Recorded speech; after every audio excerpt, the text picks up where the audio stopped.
Christophe Deschamps, bonjour. Bonjour. Consultant et formateur, vous êtes auteur du blog Outils Froids et de nombreux ouvrages consacrés à la gestion des connaissances, à la veille.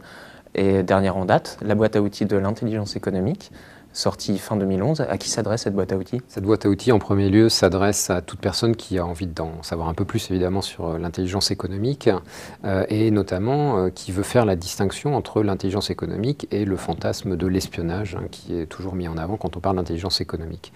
Donc on a tenté de bien montrer que c'était pas le cas.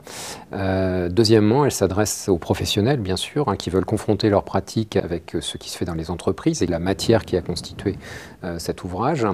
Et troisièmement, évidemment, elle s'adresse aussi aux étudiants qui vont voir ainsi le scope, l'étendue des domaines traités en intelligence économique.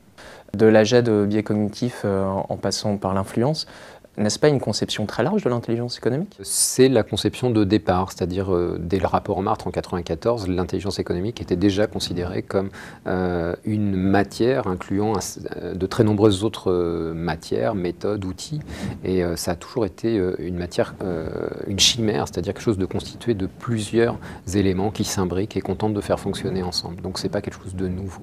Base de données scientifiques et techniques, e-réputation, flux RSS, moteur de recherche. Quelle est la différence entre la veille et l'IE? On pourrait dire que la veille, c'est le moteur de l'intelligence économique. La veille, c'est ce qui va amener l'information qui ensuite va permettre des prises de décision en termes managériales, en termes d'influence, en termes de lobbying si nécessaire.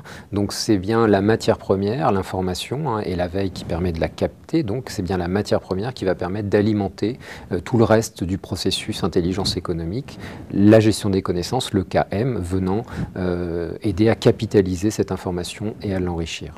Est-ce que vous pouvez nous en dire un petit peu plus sur l'approche target-centrique de l'intelligence économique?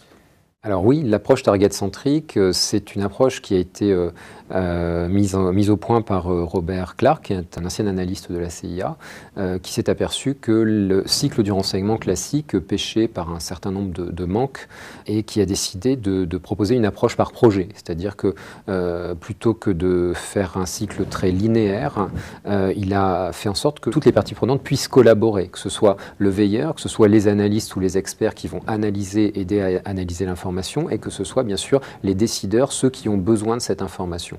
Donc plutôt que ces personnes n'aient une vision que très partielle des choses, finalement, elles vont pouvoir discuter ensemble en permanence et en temps réel, pourrait-on dire, via des systèmes de gestion des connaissances, des systèmes collaboratifs ouverts. La boîte à outils de l'intelligence économique est d'ores et déjà un best-seller. Il répondait à un vrai besoin? Je pense que oui. C'est vrai qu'on a fédéré un certain nombre d'experts autour de cet ouvrage qui ont collaboré avec Nicolas Moinet. Et en fait, on arrive à un moment où les besoins sont plus pratiques. Toute la théorie, maintenant, on la maîtrise. Donc les gens, les entreprises, les responsables de veille ont besoin de cet aspect pratique. Et c'est vrai que cet ouvrage répond à cet aspect-là. Christophe Deschamps, merci. Merci.